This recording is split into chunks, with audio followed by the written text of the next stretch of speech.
ሰላም ጤና ይስጥልኝ ክቡራትና ክቡራን የጠበቃ ዩሱፍ የዩቲዩብ ቻናል ተከታታዮች የፌደራል ጠቅላይ ፍርድ ቤት ሰበር ሰሚ ችሎት ጥቅምት 6 ቀን 2017 በዚህ ዓመት በሁሉም የሀገሪቱ ክፍሎች በሁሉም የሰው ልጅ ላይ በሁሉም ወራሽ ነኝ በሚል ሁሉ ላይ ተፈጻሚ የሚሆን እንደ ህግ የሚቆጠር አዲስ ውሳኔ ሰጥቷል በመዝገብ ቁጥር 243973 ይህ ውሳኔ ምንድነው ወራሾችን የሚመለከት የሚለው ነው ለናንተ እምነግራችሁ ሁሉም ዛሬ ወራሽ ያልሆነ ሰው ነገ ጧት ቤተሰቡ ወላጁ በሞት ሲለይ ንብረቱን ስለሚወርስ እንደዚሁም ዛሬም ክርክር ላይ ያላችሁ የወራሽነት ማስረጃ አውጣታችሁ በእጃችሁ ያያዛችሁ ወደፊት ልታወጡ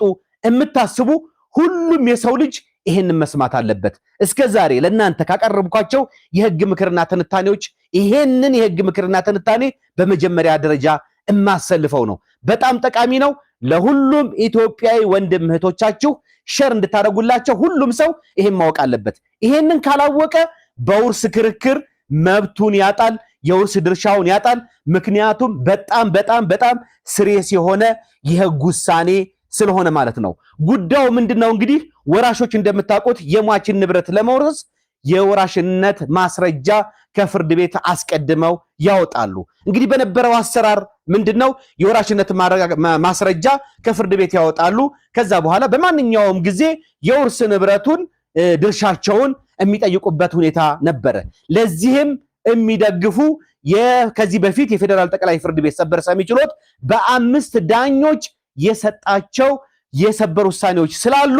በ3 ዓመት ይርጋ እንዳይታገድባቸው የወራሽነት ማስረጃ ቀደም ብለን ስላወጣን መብታችንን ስላረጋገጥን የድርሻ ክፍፍሉን ግን በማንኛውም ሰዓት እንመጠየቅ እንችላለን በሚል ፍርድ ቤት እያቀረቡ ይርጋም ሳያግዳቸው የወራሽነት ድርሻቸውን የውርስ ሀብት ይወስዱ ነበር ስለዚህ የፌደራል ጠቅላይ ፍርድ ቤት ሰበር ሰሚ ችሎት በዚህ 7 ዳኞች በተሰየሙበት የፌደራል ጠቅላይ ፍርድ ቤት ዋና ፕሬዝዳንትን ጨምሮ 7 ዳኞች በተሰየሙበት ከዚህ በፊት የተሰጡ የሰበር ውሳኔዎች ተሽረው አዲስ ህግ ሆኖ ሊጸድቅ የሚችል አስገዳጅ የሆነ የህግ ውሳኔ ሰጥቷል በዚህም ውሳኔ እንግዲህ የወራሽነት ማስረጃ አውጥቶ በእጁ የያዘ ሰው በማንኛውም ጊዜ የውርስ ሀብት ክፍፍል ክስ ማቅረብ ይችላል ወይስ በይርጋ ይታገዳል መብቱ የሚለው ላይ የፌደራል ጠቅላይ ፍርድ ቤት ሰበር ሰሚ ችሎት ሁለቱን ጽንፍ የያዙ ከዚህ በፊት በ3 ዓመት ይርጋ ይታገዳል የሚለውንና እንደዚሁም ደግሞ በማንኛውም ጊዜ ድርሻውን መጠየቅ ይችላል የሚለውን እነዚህን ውሳኔዎች የሚያስታርቅ የራሱን ውሳኔ ሰጥቷል ለዚህ ውሳኔ እንግዲህ መሰረት የሆነው ከአማራ ክልል የተነሳ በ3 እህትማማቾች ከሳሽነት እንደዚሁም ደግሞ ንብረቱን ይዟል የውርስ ንብረቱን የእናትና የአባታችንን በሚሉ በአንድ ወንድማቸው ላይ ባቀረቡት ክስ ነው እንግዲህ እነዚህ 3 እህትማማቾች በወንድማቸው ላይ ተከሳሽ አድርገው በ2013 ዓ.ም በአማራ ክልል ወረዳ ፍርድ ቤት ባቀረቡት ክስ የወረዳ ፍርድ ቤቱም እነዚህ 3 እህትማማቾች የወራሽነት ማስረጃ ያወጡ ቢሆንም የውርስ ሀብቱን በመያዝ ከወንድማቸው ጋር ስላልተጠቀሙበት ወንድማቸው ወይም ተከሳሽ የውርስ ሀብቱን ለብቻው ይዞ ከ3 ዓመት በላይ ሲጠቀምበት የነበረ በመሆኑ በፍትሐ ብሔር ህግ ቁጥር 1000 ንዑስ አንቀጽ 1 መሰረት ጥያቄያቸው በይርጋ ቀሪ ሆኗል በ3 ዓመት መጠየቅ ነበረባቸው የወራሽነት ማስረጃውን መያዛቸው ብቻ መብት ሊሰጣቸው አይገባም በማንኛውም ጊዜ ንብረቱን ያካፍለን ብለው ወንድማቸውን ሊጠይቁ አይገባም በሚል ክሳቸውን ውድቅ ያደርግባቸዋል የወንድማቸውን ክርክር ይቀበላል እንግዲህ እነዚህ 3 እህትማማቾች ከሳሾች እዛው ለዞን ከፍተኛ ፍርድ ቤት ይግባኝ ይላሉ የዞን ከፍተኛ ፍርድ ቤትም ከዚህ በፊት የፌደራል ጠቅላይ ፍርድ ቤት ሰበር ሰሚ ችሎት በመዝገብ ቁጥር 38533 በመዝገብ ቁጥር 44237 ወራሽ የሆነ ሰው የወራሽነት ማስረጃ ካወጣ የሚቀረው የውርስ ሀብት ክፍፍል ማድረግ በመሆኑ በማንኛውም ጊዜ ስለሚጠይቅ ጊዜ ገደብ ስለሌለው እነዚህ 3 እህትማማቾች ደግሞ አስቀድመው የወራሽነት ማስረጃ አውጥተው በእጃቸው ስለያዙ የሟች ወላጆቻቸውን ንብረት በማንኛውም ጊዜ መጠየቅ ስለሚችሉ ይሄንንም ከመጠየቅ በይርጋ አያግዳቸውም በሚል የወረዳውን ፍርድ ቤት ውሳኔ ይሽረዋል ተከሳሽም በተራው እንግዲህ ወንድማቸው ማለት ነው ለክልል ጠቅላይ ፍርድ ቤት ለአማራ ክልል ጠቅላይ ፍርድ ቤት የከሳሾች የውርስ ጥያቄ በይርጋ የሚታገድ ሆኖ እያለ የዞን ከፍተኛ ፍርድ ቤት በይርጋ አይታገድም በሚል የወረዳ ፍርድ ቤቱን ውሳኔ መሻሩ አግባብ አይደለም በሚል ይግባኝ ያቀርባል። ጠቅላይ ፍርድ ቤቱም ሁለቱን ወገኖች አንዱን ወንድምና ሶስቱን እህትማማቾች ከሳሾችን ማለት ነው ያከራክርና በፍትሐ ብሔር ሕግ ቁጥር 1000 ንዑስ አንቀጽ 1 መሰረት የውርስ ድርሻቸውን በ3 ዓመት ውስጥ መጠየቅ ነበረባቸው። ወንድማቸው ወይም ተከሳሽ ንብረቱን ይዞ ሲጠቀምበት ዝም ብለው ቆይተዋል። ጥያቄያቸው በ3 ዓመት ይርጋ ይታገዳል፣ የውርስ ድርሻም ሊያገኙ አይገባም በሚል ውሳኔ ይወስንባቸዋል። ከሳሾቹ ወይም ሶስት እህትማማቾች እንግዲህ ለክልሉ ሰበር ሰሚ ችሎት ይግባኝ ቢሉም ይግባኛቸው ተቀባይነት በማጣቱ ለፌደራል ጠቅላይ ፍርድ ቤት ሰበር ሰሚ ችሎት አዲስ አበባ ይግባኝ ያቀርባሉ። ጉዳያቸውም እንግዲህ የመጨረሻ ውሳኔ አሁን ባልኳችሁ ዳኞች በ7 ዳኞች በተሰየሙበት የሰበር ሰሚ ችሎት ውሳኔ ተሰጥቷል። ይሄ ሰበር ሰሚ ችሎት የሰጠው ውሳኔም ካሁን በኋላ በተመሳሳይ ጉዳይ ላይ ለሚካሄዱ የውርስ ክርክሮች በማናቸውም ላይ በየትኛውም የሀገሪቱ ክፍል ተፈጻሚ የሚሆን አስገዳጅነት ያለው የህግ ትርጉም ሰጥቷል ማለት ነው። ይሄ ውሳኔም እንግዲህ የወራሽነት ማስረጃ አውጥቶ በያዘና ወደፊት ወይም በሚያወጣ በማንኛውም ኢትዮጵያዊ ላይ እንደ ህግ ተቆጥሮ ተፈጻሚ የሚሆን ነው። ስለዚህ ጉዳዩን በትኩረት ልትከታተሉትና ልትገነዘቡት ይገባል። የፌደራል ሰበር ሰሚ ችሎትም ሁለት ተቃራኒ አቋም የሚንጸባረቅባቸው የሰበር አስገዳጅ ውሳኔዎች ከዚህ በፊት በተለያዩ መዝገቦች የተሰጡ መሆኑን በመጥቀስ እነዚህን በ5 ዳኞች ተሰጥተው የነበሩ የሰበር ውሳኔዎች የጠቅላይ ፍርድ ቤቱን ፕሬዝዳንት ያካተተ 7 ዳኞች በተሰየሙበት ችሎት ጉዳዩን በማየት እነዚህን ተቃራኒ አቋም የያዙ የሰበር ውሳኔዎች ላይ እልባት የሚሰጥ ውሳኔ አስተላልፏል ማለት ነው። እንግዲህ እነዚህ ተቃራኒ የሰበር ውሳኔዎች የነበሩትም በአንድ በኩል በሰበር መዝገብ ቁጥር 1863 29 26 422 20 298 26 422 የተሰጠው ውሳኔ የውርስ ንብረት ለመካፈል ወይም ድርሻ ለመጠየቅ የሚቀርብ ክስ በፍትሐ ብሔር ሕግ ቁጥር 1000 ንዑስ አንቀጽ 1 መሰረት በ3 ዓመት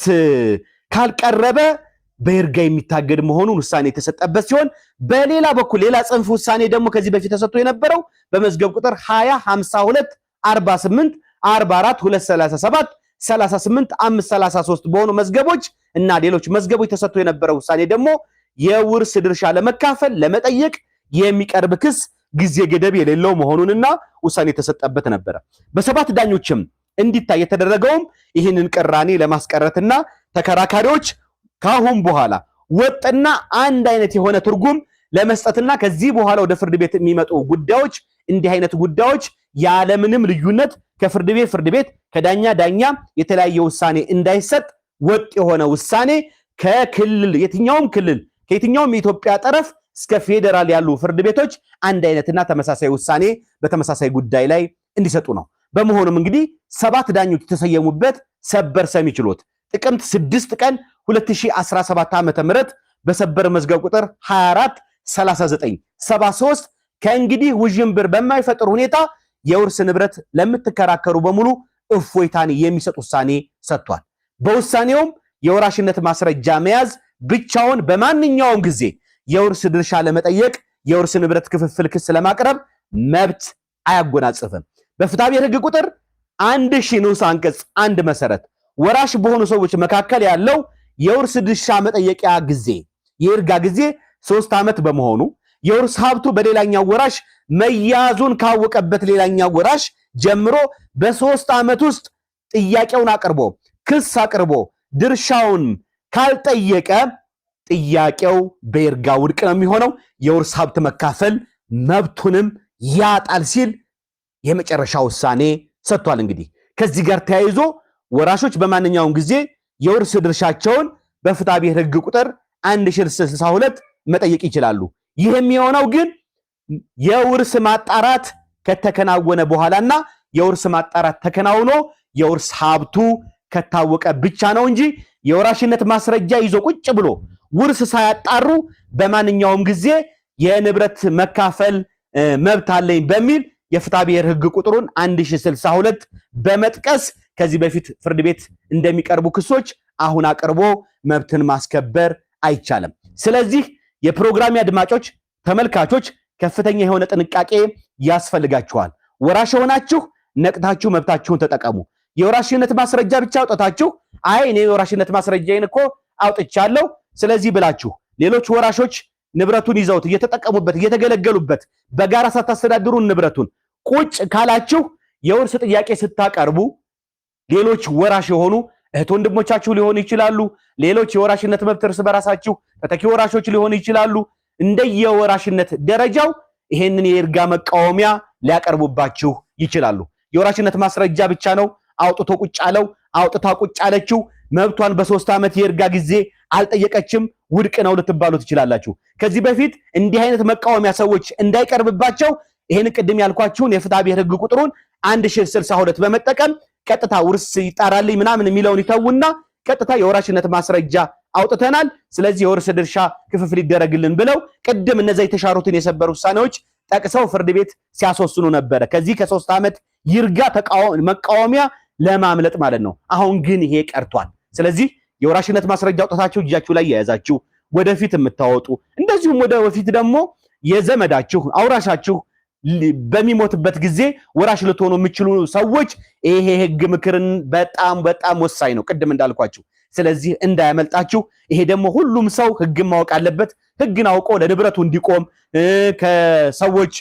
አላስፈላጊ ንብረቱን እንዳይቀማ ለሁሉም ውድ ኢትዮጵያን ወንድምና እህቶቼ እናት አባቶቼ ይሄንን ውሳኔ እንድታደርሱልኝ ሁሉም እንዲያቅ መብቱን እንዳያጣ ባለማወቅ ህግን ባለማወቅ መብታቸውን እንዳያጡ ሁሉም ከሞተ ዘመዱ ከሞተ ቤተሰቡ እኩል ድርሻውን በፍትሃዊነት መልኩ እንዲያገኝ በዘመዳሞች መካከልም ደግሞ ይህ ክፍተት ተፈጥሮ ዝምድናቸው እንዳይቋረጥ ጠላትነት እንዳይፈጠር ይሄንን ሼር እንድታደርጉት ይሄን ቪዲዮ ደግሞ ለብዙ ሰው እንዲደርስ እያንዳንዱ ይሄን ቪዲዮ ያያችሁ ሰዎች ቪዲዮውን ላይክ እንድታደርጉት ጠይቃችኋለሁ። አብሬያችሁ የነበርኩት የእናንተው ወንድም የእናንተው ልጅ የእናንተው ጠበቃ ዩሱፍ አከበረ የነበርኩኝ። መልካም ጊዜ እንዲሆንላችሁ እመኛለሁ። ባባይ